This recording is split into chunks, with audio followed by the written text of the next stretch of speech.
that was one of the things that I wanted to ask you because, when I was thinking about it, I was like, look, if all of this is going over your head and you're like, okay, content design, I get it.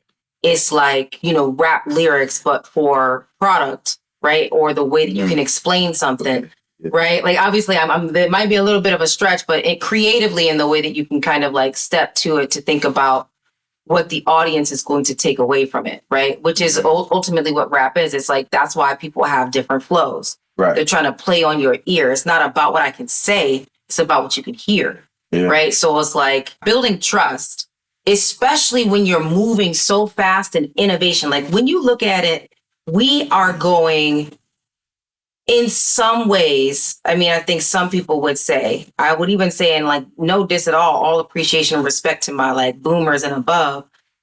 You would probably look at the way that innovation and technology is kind of coming online and markets are shifting and, like millionaires are being, started at 16.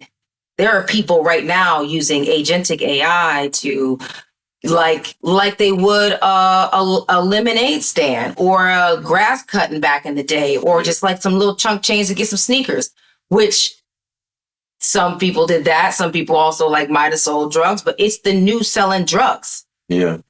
Yeah, that and influencing. Yeah, and influencing. I would definitely call that out as another one, right? So people are getting in the game much earlier, but not really when you look at the parallels, which is why I wanted to parallel what content design is really doing, because it's a huge opportunity.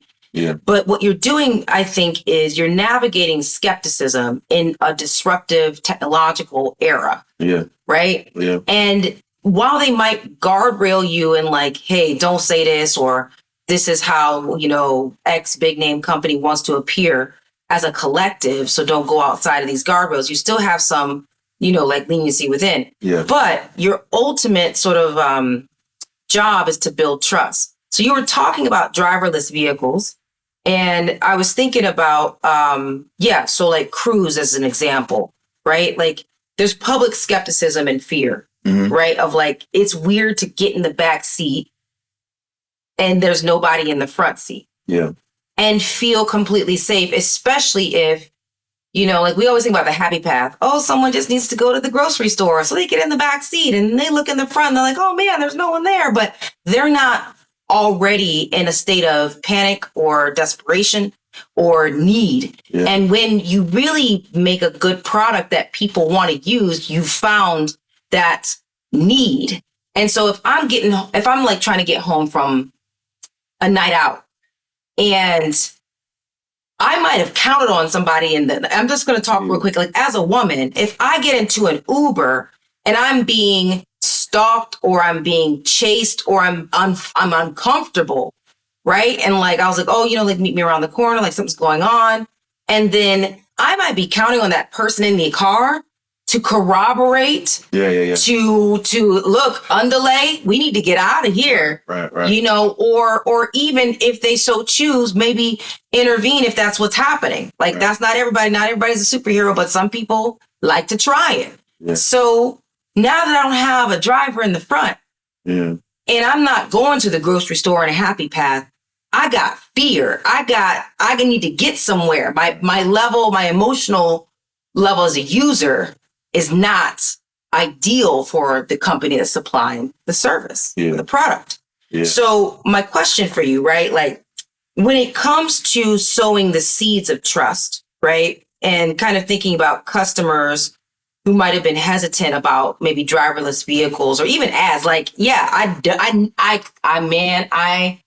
I almost break my leg stepping past an ad. Like sometimes I'm like, I don't want to click on an ad. Like I'll scroll through 12 pages just to not click on an ad. Right. I will actually go in and change some of my user preferences and be inconvenienced just to not be in a situation where I'm like annoyed. Right. Right. So you have to build trust in these various different ways. Can you share a specific example of how like effective communication and what you do with content design kind of eased anxieties and also allowed users to like reap that sense of confidence, in the technology that you were working? Okay. So with driverless cars specifically, or it definitely with Cruise, there's like a help button. So you can always press that for like quick response. A lot of the cars actually, especially early on, they were like checking in. Somebody would come on the intercom like, "Hey, this is your assistant. Just checking in to make sure everything's going well. Have a good trip or whatever." Or they'll ask you like, "Is anything going wrong?" Or is everything good? And Does it sound like a real person? it's a real person. Oh, it is a real person. Okay. Yeah. When you first get in, it's like, "Hey, welcome to your cruise. Buckle up and enjoy your journey or whatever." Mm-hmm. That's better than Waymo, because right now we ain't gonna slander folks. There you go. We got to be careful, but that's better than some other driverless vehicle services that when I get in, they didn't say hello to me. Like there was no Sandra. Yeah, no. And I'd love to hear people try to like pronounce my name, but like that's a whole other thing. No, I don't get nothing from other people. So that's interesting that happened with someone like Cruz. Right, and that's part of the trust building and like the personability. We know it's robots, and but it's people behind it. That's what we kind of try to get across as well. Like, we're still humans on the other side of this thing.